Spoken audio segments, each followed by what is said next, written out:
ప్రస్తుత కాలంలో అత్యంత భయంకరమైన బాధాకరమైన వ్యాధి అనగానే టక్కున చెప్పే పేరు క్యాన్సర్ అని చెబుతారని అంటారు. దాని ప్రభావాన్ని అనుభవించే వారికే ఆ సమస్య తీవ్రత బాధ తెలుస్తాయని అంటుంటారు. ఈ సమయంలో రష్యా నుంచి ఓ గుడ్ న్యూస్ తెరపైకి వచ్చింది. ఇందులో భాగంగా క్యాన్సర్ కు వ్యాక్సిన్ కనుగొనబడింది. అవును, రష్యా క్యాన్సర్ కు వ్యాక్సిన్ ను కనిపెట్టింది. ఇది mRNA వ్యాక్సిన్. ఈ విషయాలను టాస్ న్యూస్ ఏజెన్సీ వెల్లడించింది. ఈ సందర్భంగా స్పందించిన రష్యా ఆరోగ్య మంత్రిత్వ శాఖ రేడియాలజీ మెడికల్ రీసెర్చ్ సెంటర్ అధిపతి ఆండ్రీ కప్రిన్ ఈ వ్యాక్సిన్ 2025 నుంచి ప్రారంభించనున్నట్లుగా తెలిపారు.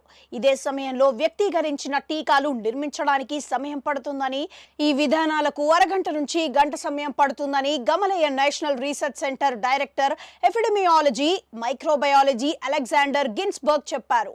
ఈ వ్యాక్సిన్ కణతి ఏర్పడకుండా నిరోధించడం కంటే చికిత్స చేయడమే లక్ష్యంగా పెట్టుకుందని అంటున్నారు. రష్యా శాస్త్రవేత్తల మునుపటి ప్రకటనల ప్రకారం ఈ వ్యాక్సిన్ పాశ్చాత్య దేశాలలో అభివృద్ధి చేయబడిన వ్యాక్సిన్ల మాదిరిగానే ఉంటుంది. అయితే ఈ వ్యాక్సిన్ ఏ రకమైన క్యాన్సర్కు చికిత్స చేయాలనుకుంటుంది, దాని ప్రభావం, పంపిణీ గురించిన వివరాలు ప్రస్తుతానికి అస్పష్టంగానే ఉన్నాయి.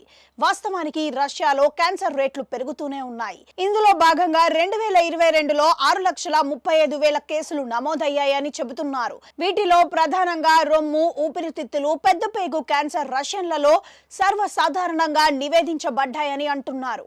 వాస్తవానికి సాంప్రదాయ టీకాలు వ్యాధిని నివారించడానికి వైరస్ భాగాలను ఉపయోగిస్తామని, అయితే ఈ క్యాన్సర్ టీకాలు మాత్రం క్యాన్సర్ కణాల ఉపరితలం నుంచి యాంటీజెన్లు అని పిలువబడే హాని చేయని ప్రోటీన్లను ఉపయోగించుకుంటాయని, ఈ యాంటీజెన్లు క్యాన్సర్ కణాలపై దాడి చేసి నాశనం చేసే ప్రతినిరోధకాలను తయారు చేయడానికి రోగ నిరోధక వ్యవస్థను ప్రేరేపిస్తాయని చెబుతున్నారు.